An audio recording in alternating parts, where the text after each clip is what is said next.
बुलेटिनमध्ये आता आपण घेणार आहोत महत्त्वाच्या घडामोडींचा सुपरफास्ट आढावा।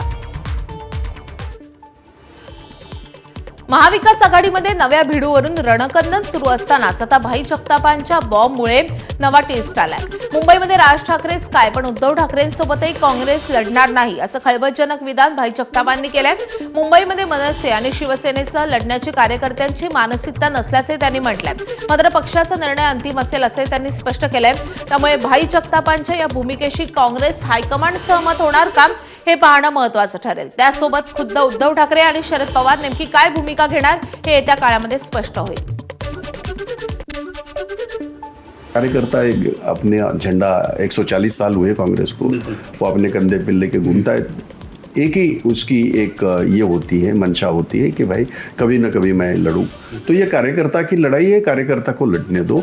इसमें हमको ना शिवसेना के साथ जाना चाहिए, उद्धव जी के साथ भी नहीं जाना चाहिए, राज ठाकरे की तो सवाल ही नहीं पैदा होता। कभी भी कांग्रेस ने कभी भी ऐसा नहीं कहा है कि हम उनके साथ यानी अगर राज ठाकरे को साथ में लेना है, ये कभी भी काँग्रेस ने नहीं कहा और नहीं कहेंगी।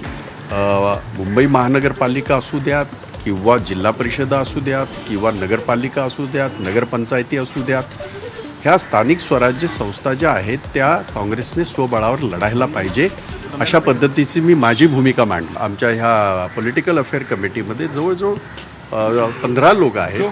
ह्याच्यातल्या बहुतेक लोकांनी हाच सूर असंच मत मांडलं। अनेक नेत्यांची आणि कार्यकर्त्यांची अशा स्वरूपाची भावना आहे आणि त्यांनी ती भावना त्या ठिकाणी व्यक्त केलेली आहे। यावर पक्ष जो एकत्रित बसून नेतृत्वाशी आणि सहकार्याशी चर्चा करून आवश्यक तो निर्णय निवडणुका जाहीर होता क्षणी निश्चित घेईल।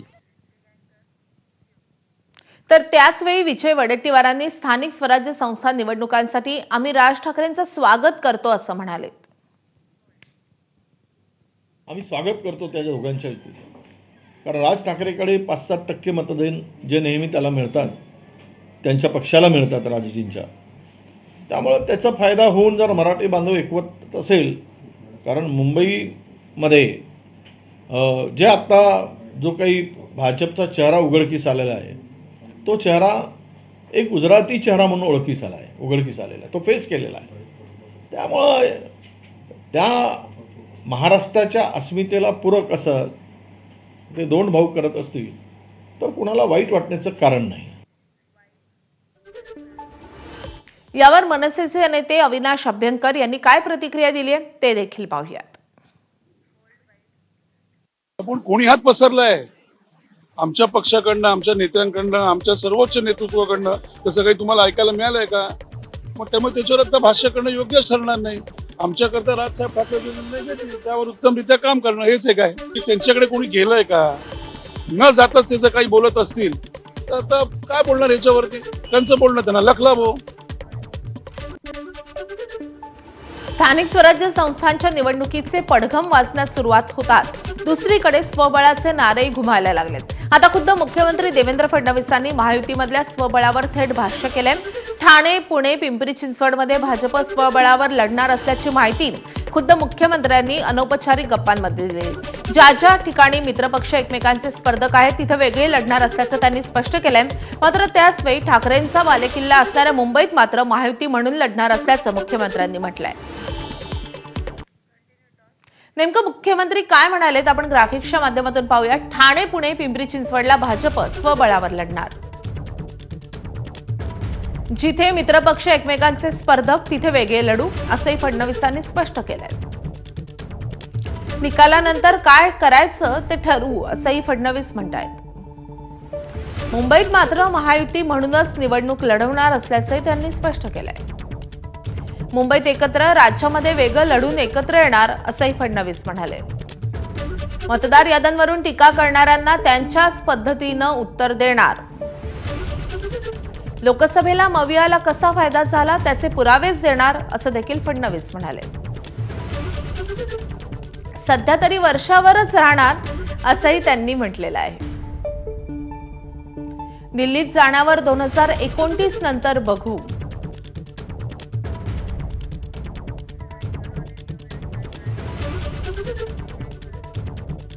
दरम्यान या सगळ्या संदर्भात शंभूराज देसाईंनी नेमकं काय म्हटलंय ते देखील पाहूयात.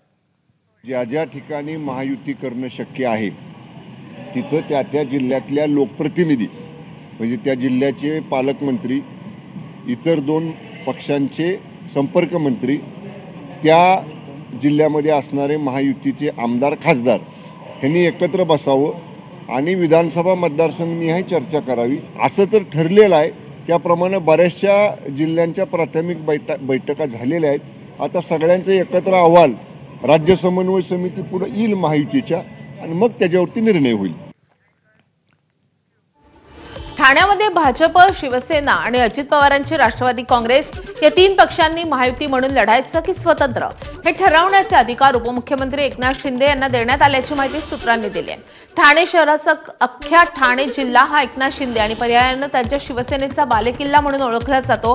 आगामी महापालिकांच्या निवडणुकीमध्ये ठाणे आणि इतर महापालिकांमध्ये महायुती म्हणून लढल्यास भाजप आणि शिवसेनेमध्ये जागा वाटपामध्ये वाद होऊ शकतो. त्यानंतरही भाजपला ठाण्यामध्ये कमी अधिक जागा मिळाल्यास त्याचा शिंदे आणि शिवसेनेला फटकाही बसू शकतो. कारण ठाणे महापालिकेची उमेदवारी न मिळणारे उमेदवार पुन्हा एकदा ठाकरेंच्या शिवसेनेकडे वळण्याची शक्यता आहे.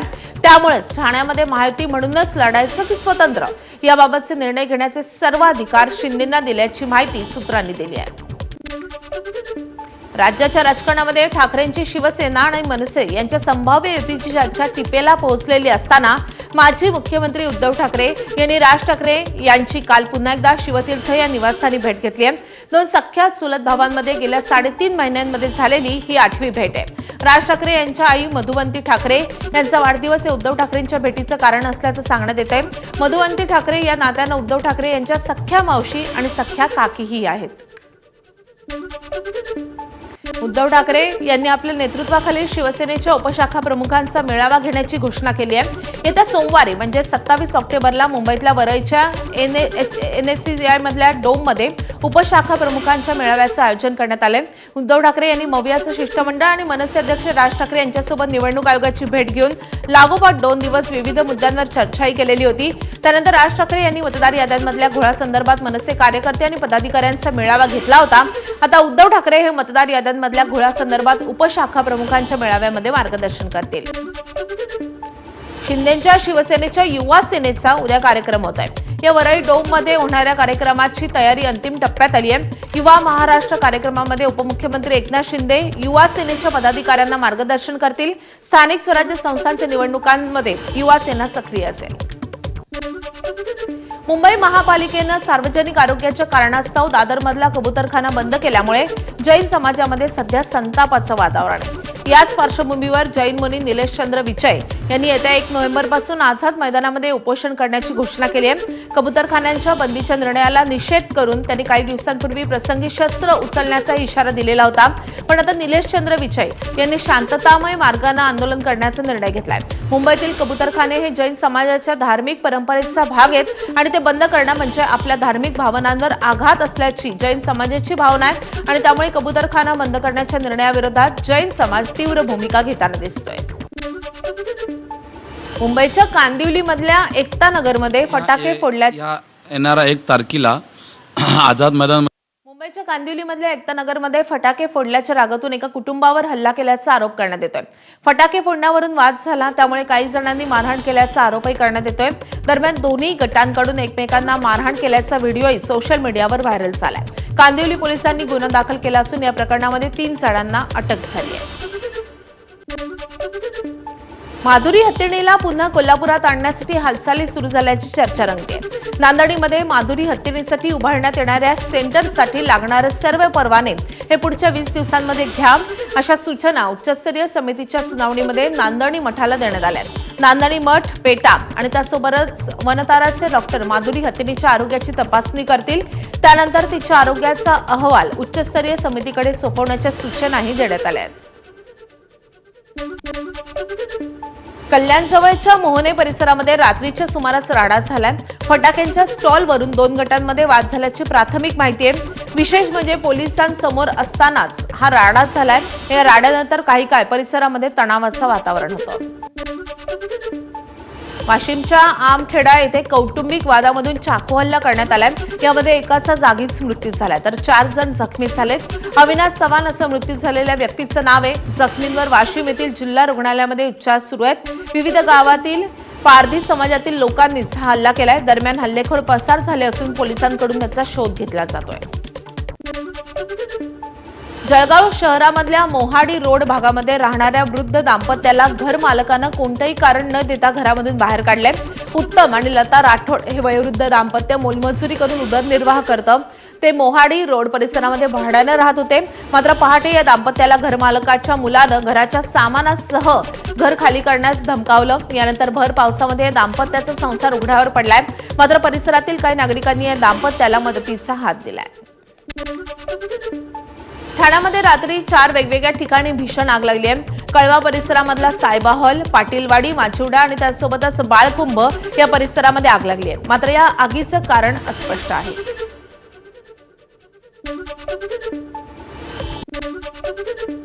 वसईच्या किल्ल्यावर छत्रपती शिवाजी महाराजांचा पोशाख परिधान करून आलेल्या एका तरुणाला सुरक्षा रक्षकानं फोटो काढण्यास मज्जाव केलाय. या घटनेचा व्हिडिओ सोशल मीडियावर व्हायरल झालाय. या सुरक्षा रक्षकानं हिंदीमध्ये प्रश्न विचारल्यानं तरुण संतापला. तुम्हाला मराठी येत नाही का असा प्रश्न या तरुणानं सुरक्षा रक्षकाला विचारलाय. तर छत्रपतींच्या वेशात आल्यावर फोटो काढण्यास मज्जाव का करता?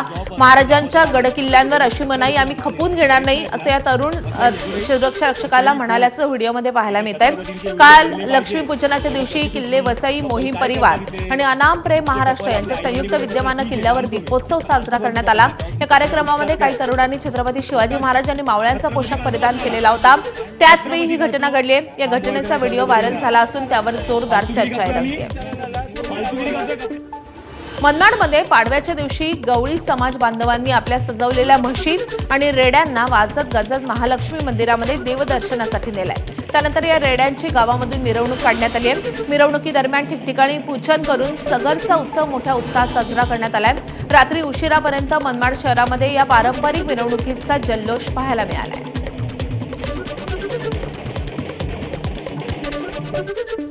पाडव्यानिमित्त लातूर शहरामधल्या गवळी समाजामध्ये उत्साहाचं वातावरण होतं. शहरामधल्या 101 मानकरी आपल्या सजवलेल्या म्हशी आणि रेड्यांसह वाजत गाजत महालक्ष्मीच्या दर्शनासाठी आले होते. पारंपरिक वेशभूषेमध्ये हलगीच्या तालावर तरुणांनी ठेका धरत जोरदार नृत्यही सादर केलंय. सजवलेल्या म्हशी आणि रेड्यांची मिरवणूक ही आकर्षणाचं केंद्र ठरली आहे.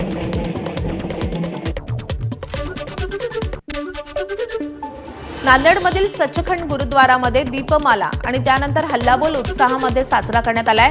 350 वर्षांपूर्वी शीख धर्मामधले गुरु श्री हरगोविंद सिंगजी महाराज यांनी काश्मीर येथील 52 बंदिस्त राजांची मुक्तता केलेली होती.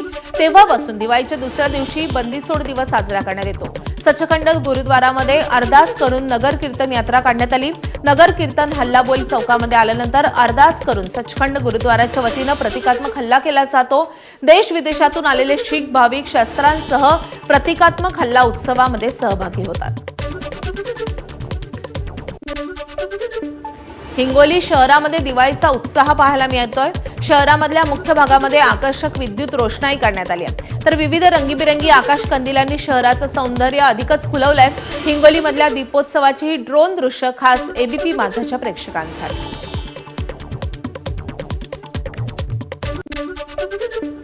युनेस्कोनं Maratha military landscape of India अंतर्गत छत्रपती शिवाजी महाराजांच्या 12 किल्ल्यांना जागतिक वारसा स्थळ म्हणून मान्यता दिली आहे. त्यामध्ये छत्रपती शिवाजी महाराजांचं जन्मस्थान असलेल्या शिवनेरी किल्ल्याचा देखील समावेश आहे. दिवाळीनिमित्त मनमाडच्या बाल कलाकारांनी याच किल्ले शिवनेरीची हुबेहूब प्रतिकृती साकारली आहे. नवीन पिढीला छत्रपती शिवाजी महाराज आणि त्यांच्या किल्ल्यांबाबतच्या इतिहासाची माहिती व्हावी या उद्देशाने ही कलाकृती साकारल्याचं बाल कलाकारांनी सांगितलंय.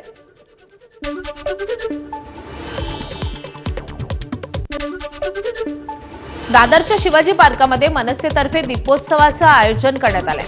या ठिकाणी रोज संध्याकाळी फटाक्यांची आतिषबाजी होते. ही दृश्य आपल्या कॅमेऱ्यात कैद करण्यासाठी आणि तिथे फोटो घेण्यासाठी सध्या तरुणाईची मोठी गर्दी होतीये.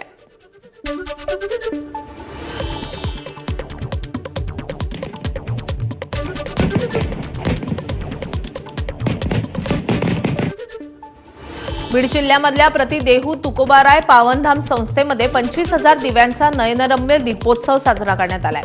संस्थानाचे महंत महादेव महाराज बोराडे यांच्या संकल्पनेतून शेतकऱ्यांप्रती कृतज्ञता म्हणून हा दीपोत्सव प्रत्येक वर्षी साजरा केला जातो. मानवी जीवनातील अन्याय आणि अज्ञान दूर करून ज्ञानमय प्रकाशानं जीवन तेजोमय व्हावं असा संदेश यावेळी देण्यात आला. दरम्यान 25,000 दिव्यांच्या दीपोत्सवानं पावनधाम परिसर उजळून निघाला होता. दक्षिण कोकणची काशी अशी प्रसिद्धी असलेल्या सिंधुदुर्ग जिल्ह्यामधल्या देवगडमधल्या कुणकेश्वर मंदिरामध्ये 25,000 पणत्या प्रज्वलित करून दीपावली पाडव्यानिमित्त दीपोत्सव साजरा करण्यात आलाय.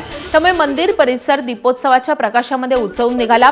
यावेळी आकर्षक विद्युत रोषणाई करण्यात आली होती. कुणकेश्वर मंदिराच्या शेजारी असलेल्या तलावाला देखील आकर्षक दिव्यांनी सजवण्यात आलं.